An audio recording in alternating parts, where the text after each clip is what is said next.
بسم اللہ الرحمن الرحیم۔ السلام علیکم everyone and welcome to my channel Islamic and general knowledge.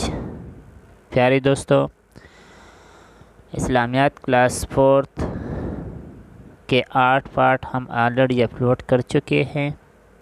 آج اس کا آخری پارٹ اپلوڈ کرنے جا رہے ہیں۔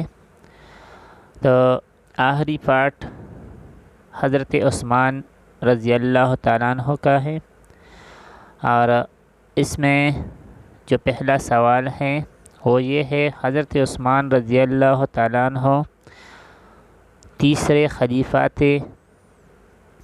سوال 313: حضرت عثمان رضی اللہ تعالیٰ عنہ کے والد کا نام عفان ابن ابو العاص تھا۔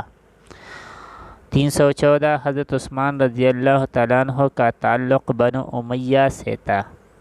315: بنو امیہ میں سب سے پہلے شخص عثمان رضی اللہ تعالیٰ عنہ مسلمان ہوا تھا۔ 316: حضرت عثمان رضی اللہ تعالیٰ عنہ نبی کریم صلی اللہ علیہ وسلم سے تقریباً 6 سال چھوٹے تھے۔ 317: حضرت عثمان رضی اللہ تعالیٰ عنہ کا لقب ذو النورین تھا۔ 318: ذو النورین کے لغوی معنی 2 نوروں والا ہیں۔ 319: حضرت عثمان رضی اللہ تعالیٰ عنہ کا نکاح حضرت رقیہ اور ام کلثوم رضی اللہ تعالیٰ عنہ دونوں سے ہوا تھا۔ 320: حضرت رقیہ رضی اللہ تعالیٰ عنہ کی پہلی شادی کس کے بیٹے سے ہوئی تھی؟ تو جواب ابو لہب عتبہ کے بیٹے سے ہوئی تھی۔ 321: حضرت رقیہ رضی اللہ تعالیٰ عنہ کی بیماری کی وجہ سے حضرت عثمان رضی اللہ تعالیٰ عنہ نے کس جنگ میں شرکت نہیں کی؟ غزوہ بدر میں شرکت نہیں کی تھی۔ 322: حضرت عثمان رضی اللہ تعالیٰ عنہ کی کنیت ابو عمرو تھی۔ 323: حضرت عثمان رضی اللہ تعالیٰ عنہ ابو بکر رضی اللہ تعالیٰ عنہ کی تبلیغ پر مسلمان ہوئے۔ 324: غزوہ تبوک کے موقع پر حضرت عثمان رضی اللہ تعالیٰ عنہ نے آپ صلی اللہ علیہ وسلم کی خدمت میں 1000 اونٹ پیش کیے۔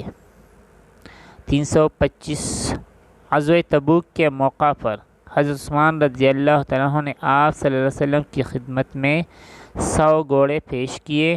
326: غزوہ تبوک کے موقع پر حضرت عثمان رضی اللہ تعالیٰ عنہ نے آپ صلی اللہ علیہ وسلم کی خدمت میں 1000 دینار پیش کیے۔ 327: عثمان رضی اللہ تعالیٰ عنہ کو جامع القرآن کہا جاتا ہے۔ 328: حضرت عثمان رضی اللہ تعالیٰ عنہ نے مسجد حرام، مسجد نبوی ان دونوں کی توسیع کی۔ 329: کس کے دور خلافت میں مصر میں بحری جہاز بنانے کا پہلا کارخانہ قائم ہوا؟ وہ حضرت عثمان رضی اللہ تعالیٰ عنہ کے دور خلافت میں یہ قائم ہوا تھا۔ 330: حضرت عثمان رضی اللہ تعالیٰ عنہ نے خلافت کی ذمہ داریاں ادا کی، تو یہ تقریباً 12 سال۔ 331: حضرت عثمان رضی اللہ تعالیٰ عنہ کو 35 ہجری میں شہید کیا گیا۔ 332: کس دن حضرت عثمان رضی اللہ تعالیٰ عنہ کو شہید کیا گیا؟ تو دن جمعہ کا تھا۔ 333: شہادت کے وقت حضرت عثمان رضی اللہ تعالیٰ عنہ کی عمر 82 سال تھی۔ 334: حضرت عثمان رضی اللہ تعالیٰ عنہ نے 2 بار ہجرت کی۔ 335: حضرت عثمان رضی اللہ تعالیٰ عنہ نے پہلی دفعہ حبشہ اور دوسری دفعہ یثرب کی ہجرت کی۔ 336: یہ جو یثرب تھا یہ مدینہ منور کا پرانا نام تھا۔ 336: مکہ میں داخلے کی اجازت نہ ملنے پر آپ صلی اللہ علیہ وسلم نے کس صحابی کو قاصد بنا کر، تو یہ حضرت عثمان رضی اللہ تعالیٰ عنہ تھے، اور عثمان رضی اللہ تعالیٰ عنہ کو قاصد بنا کر مکہ کی طرف بھیجا۔ 337: حضرت عثمان رضی اللہ تعالیٰ عنہ کے دور میں اسلامی سلطنت کے کل 15